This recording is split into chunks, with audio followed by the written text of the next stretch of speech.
আসসালামু আলাইকুম, hello everyone, আমি মারিয়াম জান্নাত। আজকে আমি চলে এসেছি শনির আখড়ার একটি রেস্টুরেন্টে ডিনার করার জন্য।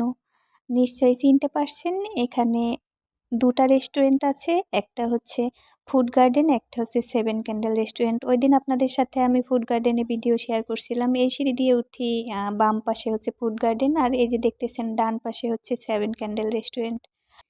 রেস্টুরেন্টের শুরুতেই এরকম সুন্দর একটা দোলনা, গেট দিয়ে ঢুকে তারপরই। আর এখানে একটা সুন্দর স্পেস আছে আপনার বসার জন্য, বসে ছবি তোলার জন্য। রেস্টুরেন্টের লাইটিংগুলো এত জোস ছিল, যা দেখতে সত্যি সুন্দর অনেক। আর এই যে বাচ্চাদের খেলনার জন্য গাড়ি রাখা ছিল, বাচ্চারা খেলাধুলা করতে পারে যেন। আর এই যে ইন্টেরিয়র যে ডিজাইনটা, কি বলবো, এত সুন্দর। খুব সুন্দর একটা ফটোজেনিক রেস্টুরেন্ট আমার কাছে মনে হয়েছে। শনির আখড়ার মধ্যে one of the best restaurant এটা আমার কাছে মনে হয়েছে। খুবই নিরিবিলি ছিল। আমরা যেহেতু সন্ধ্যা টাইমে গিয়েছিলাম, কোনো কাস্টমার ছিল না। আমরা নিরিবিলি পরিবেশেই খাওয়া দাওয়া করেছি এবং ছবি তুলেছি। অন্য সময় দেখা যায় যে ছবি তুলতে গেলে অনেক ভিড় থাকে। এখানের এই জায়গাটায় আমার মনে হয় যে কেউ যদি কারো বার্থডে সেলিব্রেশন করতে চায় রেস্টুরেন্টে বসে, যে অল্প ফ্যামিলি মেম্বার্সটা মিলে শুধু বার্থডে সেলিব্রেশন করবে, তো সেক্ষেত্রে মনে হয় এই জায়গায় কেক টেক নিয়ে কাটলে বা সেলিব্রেশন করলে এই জায়গাটা সুন্দর আছে তার জন্য। আর ওভারঅল সব কিছু মিলিয়েই আমার কাছে মনে হয়েছে যে দেখেন কি সুন্দর লাইটিং, ইন্টেরিয়র ডিজাইন, সব কিছু মিলিয়ে সুন্দর মনে হয়েছে। ওই পাশে আপনার ডান দিকে ওই জায়গাটাতে হচ্ছে ওয়াশরুম আছে আম, যাওয়ার জন্য। তবে আমি যাইনি ওয়াশরুমে, আর ওয়াশরুমের ফুটেজ নিতেও আমার ভালো লাগে না পার্সোনালি, তাই আমি ফুটেজটা নেইনি। বাট আপনাদেরকে বলে দিচ্ছি, যদি আপনারা যেতে চান তাহলে যে ওয়াশরুম আছে ওইখানে যাব, প্রয়োজন হয় কারো কখনো, তাহলে কিন্তু যাবেন শনির আখড়ায়। এটার নাম সেভেন ক্যান্ডেল রেস্টুরেন্ট।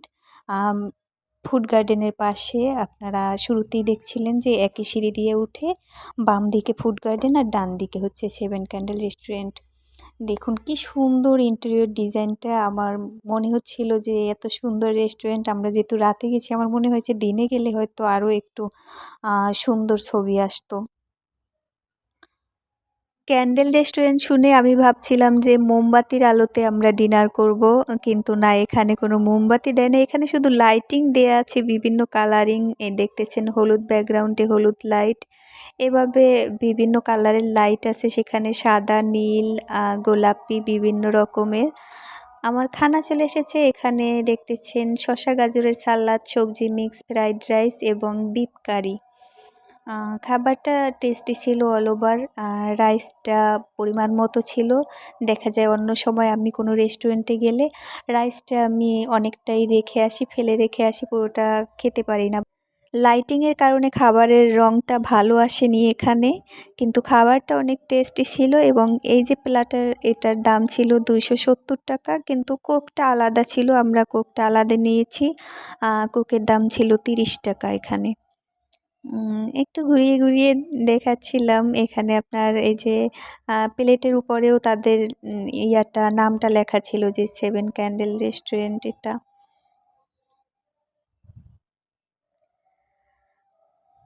খাওয়া শেষে আবার একটু দোলনায় দোল খাচ্ছিলাম। আম, সত্যি বলতে আমার কাছে দোলনায় এভাবে বসে দোল খেতে ভালোই লাগে। আমার মনে হয় যে আমার বাসায়ও একটা এরকম দোলনা কেনা উচিত। রেস্টুরেন্টের এই দোলনাটা আমার বাসায় নিয়ে আসতে মন চাইছিল গাইস, আমি পারিনি। তাই একটু বসে বসে দোল খাচ্ছিলাম। ভাবলাম যেহেতু এত আরামদায়ক, আমি আরও কিছুক্ষণ বসে থাকি এখানে। কারণ ওই পাশে আরও দুইটা আপু ছিল, তারা বসতে চাচ্ছিল।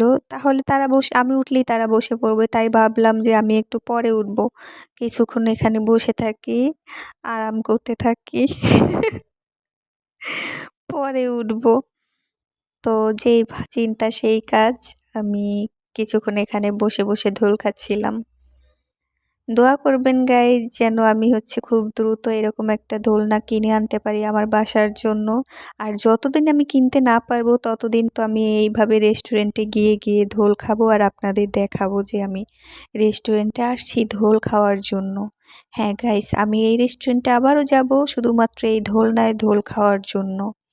আর যখনই যাব আপনাদের সাথে তো অবশ্যই শেয়ার করব। দেখুন পুরোটা এভাবে একটু সেলফি মোডে নিয়ে আমি আপনাদেরকে দেখাচ্ছি। কারণ আমার কাছে খুব সুন্দর লাগছিল। এই যে লাইটটা আবার চেঞ্জ হয়ে গেছে এজন্য ফেসটা এরকম দেখা যাচ্ছে। মানে ওনাদের লাইটিংটা এরকম। এই যে বাচ্চাদের জন্য যে খেলনা আছে ওরা হচ্ছে গাড়ি নিয়ে খেলাধুলা করতেছিল। গোলাপি চলে আসছে। আমার হিজাবের সাথে গেছে সুন্দর। একেকবার একেক রকমের লাইটিং দিয়ে দেয় সুন্দরই। আর ওরা হচ্ছে রেস্টুরেন্টে যতক্ষণ থাকে ওরা গান বাজাতে থাকে। সুন্দর, সুন্দর গান দেয়, মুভির গান আমার কাছে ভালো লাগে। আমার পছন্দের যত গান ছিল আমার মনে হয় রেস্টুরেন্টে ওরা আম বুঝে যে কার কি পছন্দ। সুন্দর, সুন্দর গান দিয়েছিল যে গানগুলো আমার সবগুলাই অনেক পছন্দ। গাইস কি বলবো আমার তো এই দোলনা থেকে উঠতেই মন চায় না। কিভাবে উঠবো বলেন তো? এত সুন্দর আরামদায়ক দোলনা হলে কি উঠতে মন চায়? আবারও একটু আপনাদের আরো ঘুরিয়ে দেখাচ্ছি। আসলে আপনাদের দেখাচ্ছি না আমি নিজে দেখতেছি তা বুঝতেছি না। যাই হোক আমার এই রেস্টুরেন্টে আপনাদের কেমন লাগলো এই ভিডিওটি তা কিন্তু কমেন্ট করবেন। আর হ্যাঁ, আম আমার একটা যে ইউটিউব চ্যানেল আছে মারিয়াম জান্নাত আপনারা ওই চ্যানেলটি কিন্তু সাবস্ক্রাইব করে দিবেন। পাশাপাশি যদি এখনও আমার পেজে ফলো না করে থাকেন পেজটা কিন্তু ফলো করে দিবেন। এইখানে যে জায়গাটা এখানে পুরো নীলবাতি ছিল যাই হোক চলে গেছে। আবার এই যে এই জায়গাটার প্রেমে পড়ে গেছি আমি। এই জায়গায় এসেই বারবার শুধু ছবি তুলতেছিলাম এবং ভিডিও করতেছিলাম। জায়গাটা আসলে সত্যিই সুন্দর। এখানে আবার লাইটিংটা আবার একটু চেঞ্জ হয়ে গেছে। আ কিরকম যেন কয়েকটা কালারের মিক্সড চলে এসেছে এখানে। যাই হোক আলো যেমনই হোক আমাকে কিন্তু সুন্দর লাগছে। আমার নিজের কাছে নিজের ভালো লাগছে।